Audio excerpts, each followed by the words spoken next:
After KM90, we drive more than 10 km to reach our final destination. Nandito na kami ngayon sa aming staycation. Napaaga kami ng dating dito kasi ang check-in namin is 2 PM pa, pero 11 o'clock pa lang nandito na kami. So, wala namang naka-check-in na nauna sa amin, kaya pinapasok kami agad ng caretaker nila.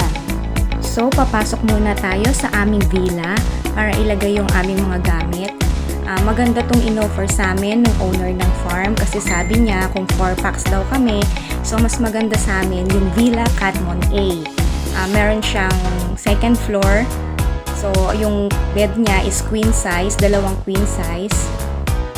So ayan, sa taas ang pumwesto dyan is si Gian at saka si Maureen. Their water supply is natural spring water coming from the mountain. There are only spots that you could get signal and connect using mobile to this farm. This farm is located 750 meters above sea level and the weather is colder compared to Tagaytay and Baguio. So kaya talagang sobrang malamig dito. Yung mantika na dala namin is kadarating pa lang namin is tumigas na agad. Kaya nung magluluto na kami, sobrang nahirapan talaga kami dahil nagpakulo pa ako ng water para matunaw lang yung mantika namin.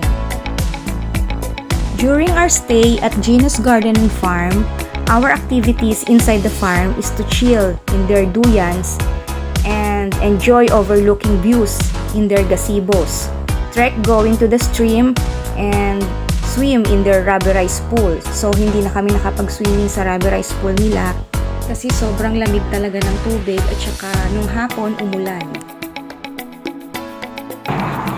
Hi! Hello!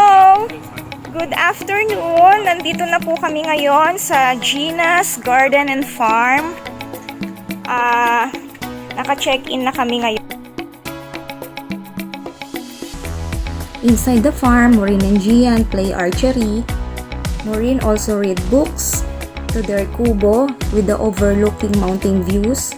This place also known as a bird watchers and bird photographers. And outside the farm naman, their community is surrounded with lots of pine trees. Enjoy the breezy cold and foggy weather. We could also hike and jog around the area, swim in the different waterfalls. So ayan na si Maureen at si Gian, pa-chill-chill na lang. Dito sa place na to, talagang nakapag-relax kami, nakatulog kami ng maayos. Malayo sa stress, malayo sa trabaho. Talagang we really enjoy the place. Sobrang ganda dito. At syempre, family bonding. Ayan, lumabas muna ako. Nag-ikot-ikot muna tayo sa buong farm. Actually, marami sila dyang mga rooms. Meron silang mga rooms for barkada rooms, ang couple. Ayan na naman si Maureen, paduyan-duyan. Talagang ini-enjoy ni Maureen ng gusto. Diyan, nag-badminton din kami ni Maureen. So ayan, malapit na maggabi. It's 5 o'clock in the afternoon. Kailangan na namin magluto. Ang recipe namin is burger steak with mixed buttered vegetable. Si Daddy Manuel ang cook namin during our stay. Siyempre, ako naman ang taga-cook ng. So, ayan, after namin mag-dinner, lumabas ako kasi hinahanap ko si Kuya na caretaker para magpa-setup ako sa bonfire. Wala pala sila dyang power electricity, so ang gumagana lang dyan kapag gabi is generator. Ino-open nila ang generator nila at 6 PM at papatayin na nila yon pagdating ng 6 AM. So, kailangan kapag inopen na nila yung kanilang generator, makakapag-charge na talaga kayo ng mga cellphones nyo. Bawal din ng rice cooker sa kanila kasi hindi kayang isupply ng generator yung mga electric appliances. So, wala din silang ref. Pero hindi ka naman magsisisi kahit magdala ka ng mga uncooked food at saka processed food. Basta meron ka lang dala na cooler na maraming lamang yelo. Meron naman sila sa mga roofs nila at saka sa villa na electric fan. So, okay na yon kasi malamig naman talaga yung lugar. Parang akala mo kami lang yung tao dyan sa farm, pero may mga naka-check-in din dyan.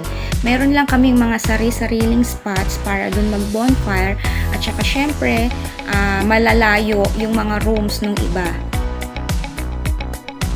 Sobrang nag-enjoy kami dito sa place na to. Nagluto kami ng hotdog and marshmallow dun sa bonfire. Siguro ay nabot kami dito ng mga hanggang 10:30 ng gabi sa labas. Watch out for my next video. Thank you for watching!